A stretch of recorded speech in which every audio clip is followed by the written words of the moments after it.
욥기 30장 1절부터 15절까지의 말씀 한 절씩 교독하겠습니다. 그러나 이제는 나보다 젊은 자들이 나를 비웃는구나. 그들의 아비들은 내가 보기에 내 양떼를 지키는 개 중에도 둘만하지 못한 자들이니라.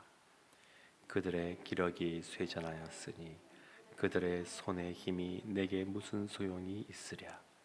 그들은 곧 궁핍과 기근으로 인하여 파리하며 캄캄하고 메마른 땅에서 마른 흙을 씹으며 떨기나무 가운데에서 짠 나무를 꺾으며 뱃살이 뿌리로 먹을 거리를 삼느니라. 무리가 그들에게 소리를 지르므로 도둑같이 사람들 가운데에서 쫓겨나고 침침한 골짜기와 흙구덩이와 바위굴에서 살며 떨기나무 가운데에서 부르짖으며 가시나무 아래에 모여 있느니라. 그들은 본래 미련한 자의 자식이요 이름 없는 자들의 자식으로서 고토에서 쫓겨난 자들이니라. 이제는 그들이 나를 노래로 조롱하며 내가 그들의 놀림거리가 되었으며 그들이 나를 미워하여 멀리하고 서슴지 않고 내 얼굴에 침을 뱉는도다. 이는 하나님이 내 활 시위를 늘어지게 하시고 나를 곤고하게 하심으로 무리가 내 앞에서 굴레를 벗었음이니라. 그들이 내 오른쪽에서 일어나 내 발에 덫을 놓으며 나를 대적하여 길을 에워싸며 그들이 내 길을 헐고 내 재앙을 재촉하는데도 도울 자가 없구나. 그들은 성을 파괴하고 그 파괴한 가운데로 몰려드는 것 같이 내게로 달려드니 함께 보겠습니다. 순식간에 공포가 나를 에워싸고 그들이 내 품위를 바람같이 날려 버리니 나의 구원은 구름같이 지나가 버렸구나. 아멘. 욥기 30장 말씀은 욥의 발언이 계속해서 이어지고 있습니다. 욥기 29장에서는 지난 날에 하나님이 도우실 때에 자신의 삶이 얼마나 영화로운 시간들을 보냈는지, 사람들로부터 인정받고 또 존중받으며 살았는지, 그리고 그 말로 인해서 사람들이 소망을 품고 또 기뻐하고 그 말을 기다리는 삶을 살았는지, 그런 것을 고백했습니다. 그런데 30장 1절 말씀 보게 되면 이 단어로 시작합니다. 그러나 이제는. 과거에는 그랬는데 그러나 이제는, 욥의 이 현재는 그렇지가 않다라는 겁니다. 그러나 이제는, 1절 말씀에 이제는 나보다 젊은 자들이 나를 비웃는구나. 그 이전에는 사람들이 나를 존중해주고 높여주고 그리고 말을 할 때 잠잠하고 그랬는데 지금은 비웃는다라는 겁니다. 나보다 젊은 사람들이 비웃는다. 거기다가 1절 뒷부분 보면 그들의 아비들은 내가 보기에 내 양떼를 지키는 개 중에도 둘만하지 못한 자들이니라. 별 볼 일 없는 그 집안에 있는 사람들, 그들이 비웃는다는 겁니다. 2절 말씀엔 이렇게 말합니다. 그들의 기력이 쇠잔하였으니 그들의 손의 힘이 내게 무슨 소용이 있으랴. 그들은 곧 궁핍과 기근으로 인하여 파리하며 캄캄하고 메마른 땅에서 마른 흙을 씹으며. 그러니까 이 어떤 사람들이 욥을 더 비난하고 비웃고 조롱하느냐, 그 사회에 있어서 하층민이라고 할 수 있는, 그러니까 굉장히 사회에서 천대받던 사람들, 소외되었던 사람들, 그래서 욥이 기꺼이 그들을 도와주었던 사람들, 그들이 비운다는 겁니다. 그래서 8절에 이렇게 말합니다. 그들은 본래 미련한 자의 자식이요 이름 없는 자들의 자식으로서 고토에서 쫓겨난 자들이니라. 그러니까 별 볼 일 없는 그러한 인생들 같은데, 그런데 그들이 욥을 그렇게 멀어간다는 겁니다. 이 사람들은 욥이 늘 나누고 베푸는 삶을, 풍성한 그러한 삶을 살았으니까 그렇게 도움을 받았던 사람들이고, 욥이 하는 말들에 대하여 늘 그 귀를 기울여 듣고 그랬던 사람들인데, 지금은 오히려 그 욥을 비난하고 조롱하고 놀리고 그런 사람들이 되었다는 겁니다. 사랑하는 성도 여러분, 오늘날도 보면 좋은 소문보다는 좀 안 좋은 소문들이 훨씬 빨리 퍼지는 것을 볼 수 있습니다. 그리고 사람들에게 죄성이 있어서 높은 지위에 있고 또 무엇인가 명성이 있고 많은 걸 가진 사람이 추락하게 되었을 때에 그 사람을 내심 마음으로 아유 안 됐다 이렇게 말은 하면서도 내심 그냥 그것을 즐기는 그러한 모습이 이 죄악된 우리 가운데 사실은 있습니다. 근데 이 욥이 그 당시에 굉장한 거부였고 사람들에게 인정받는 사람이었고, 그리고 성문에 나가면 다 그 말을 듣는 유명인이었는데, 그가 자신들보다 더 낭떠러지에 떨어지는 사람이 됐다는 겁니다. 완전히 추락을 한 겁니다. 추락을 하여서 자녀도 부도 건강도 이 모든 것들을 다 잃어버리고 이제는 자신들보다 못한 존재가 되었다라는 것 때문에 그 사람을 조롱하는 것을 볼 수 있습니다. 또한 우리가 욥의 입장을 생각해 본다 그러면, 우리도 일상 살아갈 때에 마치와 같이 추락한 사람들, 이전의 삶과는 너무 대비되게 굉장히 어렵게 살아가는 사람들, 그들을 향하여 우리가 어떠한 마음을 가져야 될지도 생각해 볼 수가 있습니다. 예수님이 십자가를 지실 때, 그 예루살렘에 입성할 때 호산나 다윗의 자손이여 라고 하면서 종려나무 가지를 깔고 또 옷가지를 깔고 손을 흔들면서 소리 질렀던 사람들이 며칠 지나지 않아서 그들이 예수님을 십자가에 못 박으라고 말했던 사람들이 되었고, 그리고 예수님이 십자가에 달리실 때 수많은 사람들이 침을 뱉고 조롱하고 그 군인들이 그 같은 모습으로 있었습니다. 그러니까 욥뿐만 아니라 실제로 예수님이 이와 같은, 그러나 이제는 이와 같은 모습으로 계셨습니다.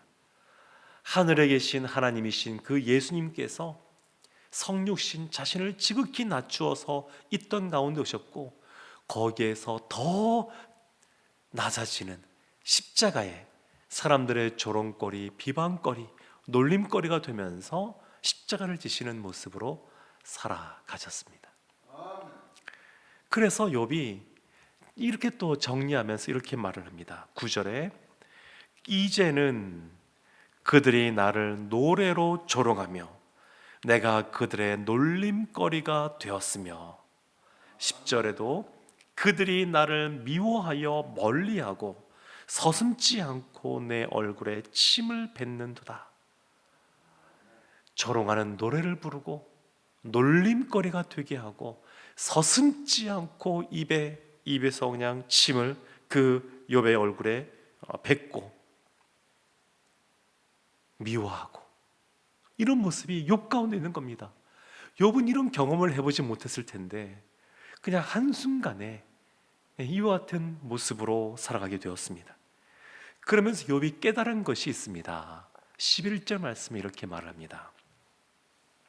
이는 하나님이 내 활 시위를 늘어지게 하시고 나를 곤고하게 하심으로 무리가 내 앞에서 굴레를 벗었음이니라. 누가 이렇게 하였느냐? 활 시위를 늘어지게 하고 곤고하게 한 이가 사실은 누구냐? 사람들에게 조롱을 받고 놀림거리가 되고 이와 같이 미움을 받고 그렇게 모욕을 당하는 이 일을 누가 하셨느냐? 하나님이 허락하셨다는 겁니다. 욥이 이 가운데 왜 하나님이 이걸 허락하셨는지 그 이유를 다 알지는 못하지만 여전히 그 의문이 있지만 하나님의 주권을 늘 인정하고 있습니다. 마음이 어려워도 하나님을 향한 끈을 놓지 않습니다. 다 이해하지 못해도 하나님께서 이 모든 것을 허락하셨다라는 것입니다. 그 15절에 이렇게 또 말합니다.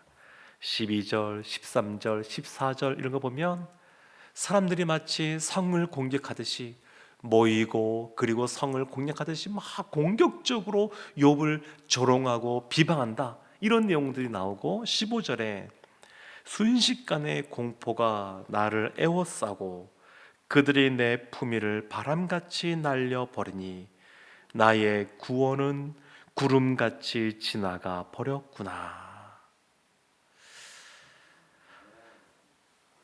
그래서 우리가 해야 될 것이 있습니다.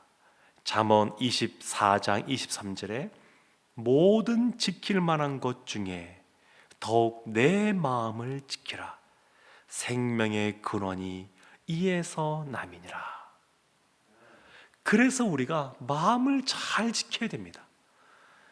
혹 사람들이 우리를 오해해서 또 여러 가지 우리의 처한 상황을 보고 비방하고 조롱한다는 할지라도 이 세상에서 예수 믿는 것 때문에 우리가 악하게 행하지 않았음에도 불구하고 사람들에게 모멸감을 당하는 일이 벌어진단다 할지라도 우리가 그 마음을 잘 지켜야 됩니다.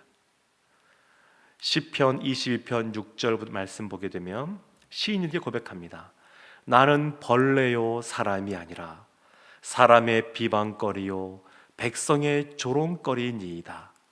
나를 보는 자는 다 나를 비웃으며 입술을 비죽거리며 머리를 흔들며 말하되 그가 여호와께 의탁하니 구원하실 걸, 그를 기뻐하시니 건지실 걸 하나이다.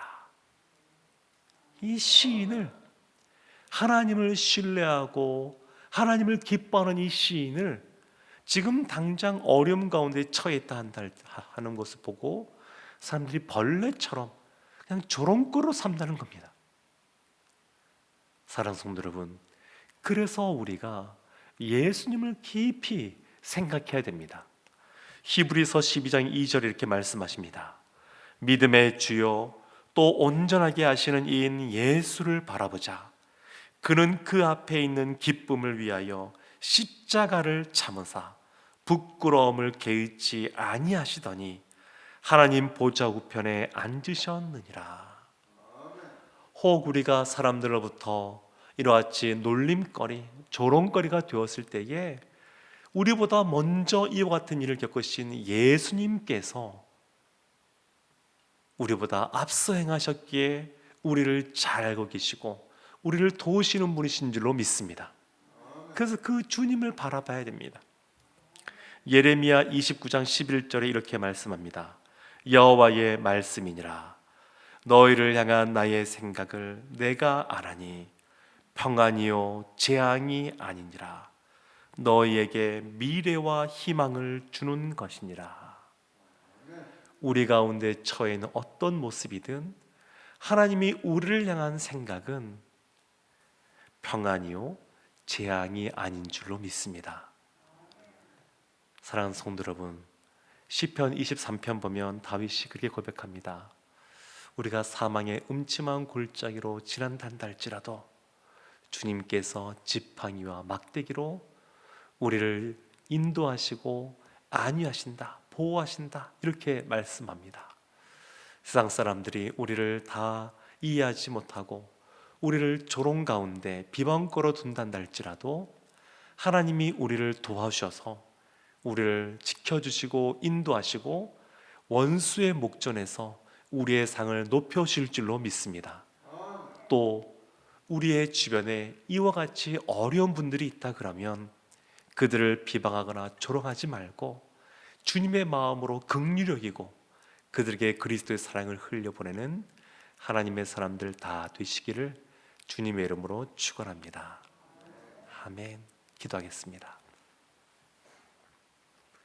하나님, 과거와 달리 현재 여러 가지 어려움에 처한 분이 있다 한다면 하나님, 이것이 끝이 아니라 하나님이 결국 우리를 평안으로 인도하시는 줄로 믿고 담대하게 믿음의 삶을 살아가게 하여 주시옵소서. 우리의 삶 가운데 우리의 주변에 어렵고 힘든 분이 있다 그러면 그를 향하여 놀림거리로 삼는 것이 아니라 그리스도의 마음으로 그들을 긍휼히 여기고 하나님의 사랑을 흘려보내는 저희가 되게 하여 주시옵소서. 하나님과 늘 함께 동행함으로 평강을 누리는 삶을 살아가는 우리 모두가 되게 하여 주옵소서. 예수님의 이름으로 기도합니다. 아멘.